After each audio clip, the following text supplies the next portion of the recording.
Bem, vamos mais uma aula de ciência, agora para os 8º anos, trabalhando um pouquinho mais de reprodução com a sexualidade humana, falando um pouquinho mais sobre os métodos contraceptivos. Bem, esses métodos contraceptivos, nós vamos estar trabalhando aí principalmente como métodos chamados de anticoncepção, ou seja, que evitam a gravidez, né? Que vão evitar a fecundação, a união do óvulo com o espermatozoide. E nesse caso aqui, atualmente nós temos tanto métodos chamados de artificiais, como naturais, como irreversíveis.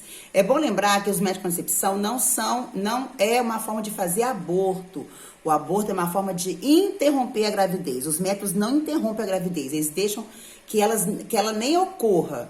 E alguns até, inclusive, evitam doenças também que é transmitida pelo ato sexual.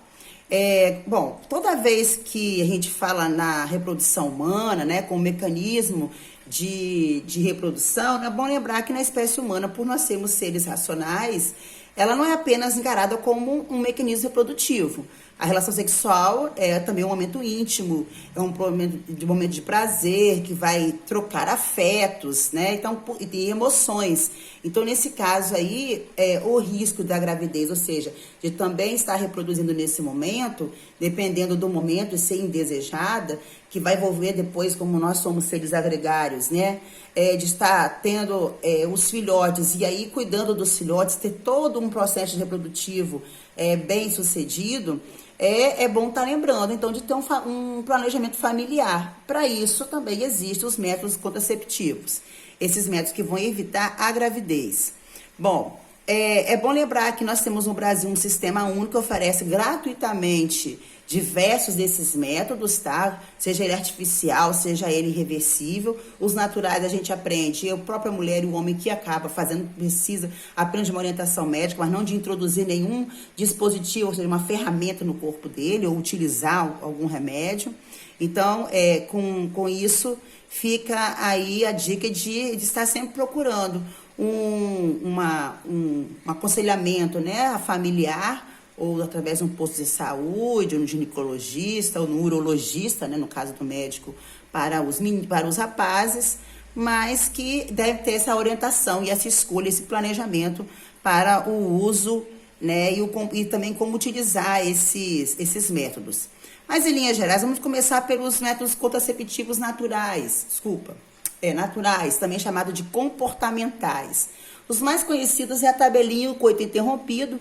O coito interrompido, o casal, né, na hora do ato sexual, interrompe a ejaculação, ou seja, o homem retira o pênis da vagina antes dele ejacular. Esse é um risco de gestação elevado. Aliás, todos os métodos naturais ou comportamentais têm um risco muito elevado de gravidez ainda. Em média, 50% seguro para evitar a gravidez.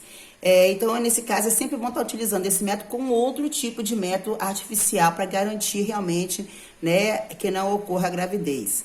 Então, nesse caso, no coito interrompido, depende mais do homem, ele tem que controlar a ejaculação. E é bom lembrar que o sêmen pode sair antes para poder estar limpando o canal dele do pênis, e aí pode estar saindo com o espermatozoide já. E em pequena quantidade também já pode engravidar, dependendo da mulher. Já a tabelinha, ela consiste em evitar relações durante o período fértil. Então, a mulher, ela tem que saber aí o ciclo menstrual dela de quantos dias, e como nós já falamos no encontro passado, existe esse ciclo menstrual em que na metade desse ciclo, né, é deixada uma semana como período fértil, onde ela vai estar ovulando. Então, nesse período, consta aí na tabelinha que ela vai ter a abstenção de ato sexual. Também, o fluxo menstrual pode sofrer variações, todo o ciclo dela, devido a alguma doença, né, alguma enfermidade, enfim, estresse, e aí isso pode ficar desregulado. Por isso, é um método também altamente sujeito a falha.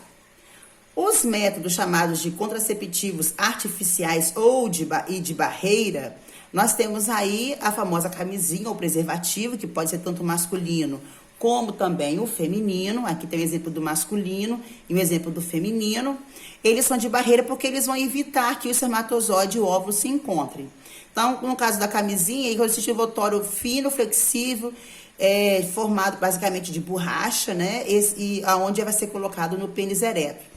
Uma vez que a camisinha feminina, ela é utilizada, né? E quem utiliza é a mulher, nunca são os dois que utilizam, optam ou pelo uso de um ou pelo uso da outra, e que ela vai ter 2 anéis. O anel menor, que é flexível, vai ser dobrado pela mulher em forma de 8 e vai ser introduzido via vagina.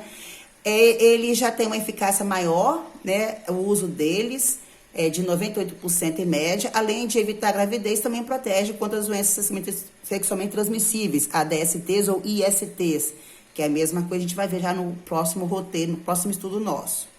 Outro de barreira que já é utilizado pela mulher, é colocado aqui, ó, um anel, esse anel aqui é colocado, né, no colo vaginal, a mulher que coloca minutos antes, né, pelo menos 8 horas, ele é introduzido 30 minutos antes e é retirado em média 8 horas após o ato sexual. A eficácia dela é mais ou menos de 90%, mas se usar junto com espermicidas, que são medicamentos comprados, tipo pomadas ou geleias, para ser passado aqui nessa região aqui desse anel, de forma que o espermatozoide que cabe aqui, que entra aqui, acabe morrendo, porque é um espermicida, é para matar espermatozoide. É bom ter um cuidado, né, de higienização com esse diafragma, né, tem que ser guardado de forma, né, de acordo com as especificações, e o uso dele deve ser orientado com o ginecologista, porque tem vários tamanhos, né, enfim, e tem algumas coisas que podem acontecer, tem que ser feito alguns exames para ginecológico, de forma que a mulher, o ginecologista possa saber ou não se a mulher pode usar ou não o diafragma. Mas ainda um método que não evita as DSTs como a camisinha. Outro método artificial, chamado também de métodos artificiais hormonais. Aqui tem como principal exemplo a pílula, que é, na realidade, o hormônio que vai inibir a formação ou da preparação do útero ou mesmo da ovulação. Aí quem usa é o do sexo feminino, pode ser em forma de pílula, pode ser injetável, pode ser em adesivo, que é colocado, né, aplicado na pele, e pode ser também de implante. E aí, nesse caso, quem vai estar dizendo para você o que é melhor para o seu organismo vai ser, novamente, o ginecologista. Ela tem uma boa eficácia para evitar a gravidez, porém, também não vai evitar DSTs. Também existe a pílula do dia seguinte, que é também um método hormonal que deve ser tomado como um método de evitar a gravidez após o ato sexual, né, quando se esquece, só que há muita falha, porque é um método que ele, além de não evitar o ato sexual, ele também pode, né, não funcionar dependendo do estado hormonal da mulher. Bom, fora também que esses tipos de hormônio vai ter, como sempre, efeitos colaterais, sobrepeso, né, problemas cardíacos. Então, sempre é necessário que a mulher faça o método sempre com acompanhamento, devido a cada organismo reagir de uma forma. E também tem os métodos contraceptivos artificiais chamados de intrauterinos. É o caso do DIU, ou dispositivo intrauterino, que é colocado justamente, é introduzida justamente dentro do útero, vai ficar dentro do útero. Tem vários tipos de DIU, tem hormonal, tem de cobre, mas ele vai ser uma barreira porque não vai deixar o espermatozoide chegar até as tubas uterinas. Ele vai acabar fechando aqui, ó, a passagem para não se chegar aqui às tubas uterinas, onde o espermatozoide encontra com o óvulo. Ele tem uma durabilidade maior, né? Chega a ter uma grande vantagem elevada de não realmente engravidar, tem um acompanhamento, fica vários anos no corpo da mulher, e nesse caso o acompanhamento tem que ter, porque é o médico que coloca, que retira e que também indica esse tipo de dispositivo. Os métodos chamados contraceptivos irreversível ou cirúrgico, nosso último grupo de métodos, é o que faz as cirurgias, né? No caso da laqueadura ou ligadura das tubas uterinas, que é feita na mulher, ou a vasectomia nos canais deferentes, aí é feito no homem. É bom lembrar também que ambos vão interromper, né, o encontro dos gametas feminino e masculino, feminino o ovócito e masculino o espermatozoide. No caso, vamos dizer aqui, também pelo SUS no Brasil, ele é atendido, mas tem alguns requisitos para isso. Esses pré-requisitos seriam a idade superior a 25 anos, ter pelo menos 2 filhos, o prazo mínimo de 60 dias entre a manifestação da vontade da pessoa e a realização de todo o procedimento. O indivíduo tem que ser casado, ter união estável. Então, tudo isso aí são pré-requisitos no SUS no Brasil. E aí, com isso, nós vamos fechar com algumas atividades para vocês estarem fixando, tá? E que depois, em formulário Google, por exemplo, também pode ter outras questões para vocês estarem respondendo também sobre esse tipo de assunto. Então, fique bem, fique com Deus, fique em paz e se cuide.